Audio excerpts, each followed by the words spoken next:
सहाय्यक संघटनेचा विजय असो, कृषी सहाय्यक संघटनेचा विजय असो. आमच्या मागण्या मान्य झाल्याच पाहिजे, या मागण्या मान्य झाल्याच पाहिजे.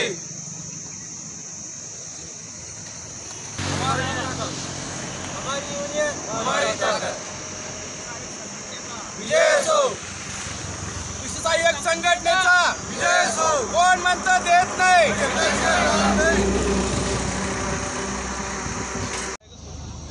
आज रोजी महाराष्ट्र राज्य कृषी सहाय्यक संघटनेच्या विविध प्रलंबित मागण्यांसाठी महाराष्ट्र राज्य कृषी सहाय्यक संघटना शाखा जामनेरच्या वतीने आज तिसरा टप्पा म्हणून आंदोलनाचा धरणे आंदोलन आम्ही आज सुरू केलेलं आहे. हे धरणे आंदोलन एक दिवसीय असून उद्या आमचे सामूहिक रजा आंदोलन होणार आहे.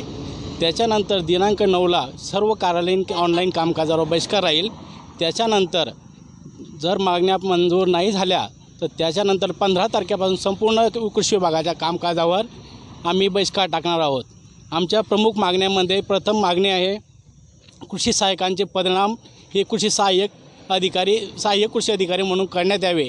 तसेच दुसरी मागणी आहे कृषी सेवक जो कालावधी आहे तो कालावधी स्थगित करून त्यांना कृषी सहाय्यक पदावर कायम करण्यात यावे. त्याच्यानंतर तिसरी मागणी आहे आमचा जो कृषी विभाग आहे याचे संपूर्ण कामकाज सध्या ऑनलाईन होत आहे. त्याच्यासाठी आमची जी प्रमुख मागणी आहे ती लॅपटॉप मिळावे अशी एक मागणी आहे. त्याच्यानंतर आमच्या कृषी विभागाचा जो आकृतीबंध आहे त्या आकृतीबंधाची त्वरित अंमलबजावणी करण्यात यावी व आकृतीबंधामध्ये कृषी सहाय्यकांना पदोन्नतीच्या संधी पूर्ण मिळाव्या. तसेच कृषी सहाय्यक कृषी सहाय्यक आहे 6 मागे 1 कृषी पर्यवेक्षक आहेत त्यासाठी 4 कृषी सहाय्यकांमागे 1 पर्यवेक्षक नेमावे अशी आकृतीबंधात व्यवस्था करण्यात यावी. याप्रमाणे आमच्या प्रमुख विविध मागण्या आहेत. तसेच आम्हाला ज्याप्रमाणे ग्रामसेवक तलाठी यांना जे कोतवाल शिपाई यांचे जे मदतीस म्हणून आहे त्याप्रमाणे आम्हाला एक ग्रामस्तरावर मदतीस म्हणून मिळावा अशी आमची प्रमुख मागणी आहे. याप्रमाणे आमच्या विविध मागण्या आहेत. तरी सर्व मागण्या शासनाने त्वरित मंजूर कराव्या कारण की वेळोवेळी आश्वासनं दिलेली आहेत. त्यामुळे आम्ही वेळोवेळी शासनाच्या आश्वासनांना भुलून आम्ही संप मागे घेतलेला आहे.